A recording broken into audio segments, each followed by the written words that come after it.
అంత గొప్పది తల్లి. అందుకే దేహ సంబంధముల యందు నిన్ను ఎన్నడూ చెడగొట్టనిదేది లోకంలో అమ్మయే. కుపుత్రోజాయే తత్కచితపి కుమాతాన భవతి అంటారు శంకర భగవత్పాదులు. చెడ్డ కొడుకులు లోకంలో ఉన్నారేమో, చెడ్డ అమ్మ మాత్రం లోకంలో ఉండదు. అమ్మ అమ్మయే. కాబట్టి మాతృదేవో భవ. అమ్మ వలన చెడిపోయిన కొడుకన్నవాడు లోకమునందుండడు.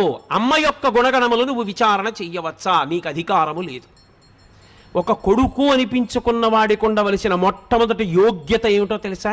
తల్లిని కాని తండ్రిని కాని గుణదోష విచారణ చెయ్యరాదు. చంద్రశేఖర భారతీ దగ్గరికి వెళ్ళి, మహానుభావుడు శృంగగిరి పీఠాధిపత్యం వహించారు జీవన్ముక్తులు. వారి దగ్గరికి వెళ్ళి ఒక వ్యక్తి అన్నాడు, నేను మా తండ్రి గారిని బాగా చూస్తాను కానీ మా తండ్రి గారికి నా మీద ప్రేమ లేదన్నాడు. నీ తండ్రి గారికి ప్రేమ ఉందో లేదో నీకు అనవసరం. నీ ధర్మం నీ తండ్రి గారిని గౌరవించడం అంతే. కుమారుడన్న మాటకు అర్థం అంతే. నీ తండ్రి మీద మాట్లాడే అధికారం నీకు లేదు, అవతల బో అన్నారు అంతే.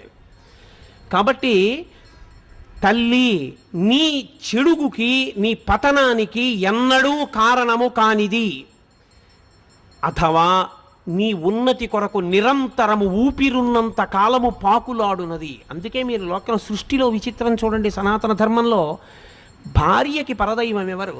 భర్త. భర్తకి శాంతి స్థానం ఎవరు? భార్య. భార్య చనిపోతే భర్త తలకొరువి పెట్టడు. ఎందుకు పెట్టడో తెలుసా? ఎందుకు శాస్త్రం పెట్టద్దందో తెలుసా? ఒకటే కారణం.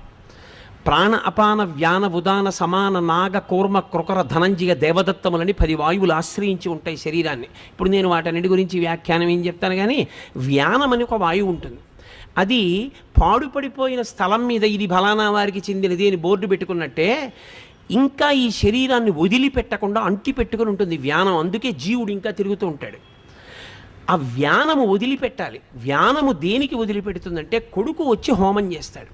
కొడుకు శవం దగ్గరికి వచ్చి కూర్చుని, పిచ్చమ్మా ఇంకా వదిలిపెట్టేసేయమ్మా ఈ శరీరాన్ని, పెద్దదైపోయింది కదా, ఈ శరీరం ఇక పనికిరాదు కదా, నువ్వు ఇందులో ఉండి బాధపడుతుంటే చూడలేకపోతున్నానమ్మా, నువ్వు ఉన్నత లోకాలకు వెళ్ళమ్మా, ఏటి సూతకం పట్టి ఏడాది పాటు నీ ఉన్నతి గతుల కొరకు నేను పుణ్యకార్యాలు చేస్తాను, అమ్మా నువ్వు విడిచిపెట్టేయమ్మా అని అడుగుతాడు. కొడుకు మాటకు వదిలిపెట్టేస్తాడు. అందుకే కొడుకు చేస్తాడు. కొడుకు మాట అంత్యేష్టి యందు కూడా అంత గొప్పదై కూర్చుంది. అది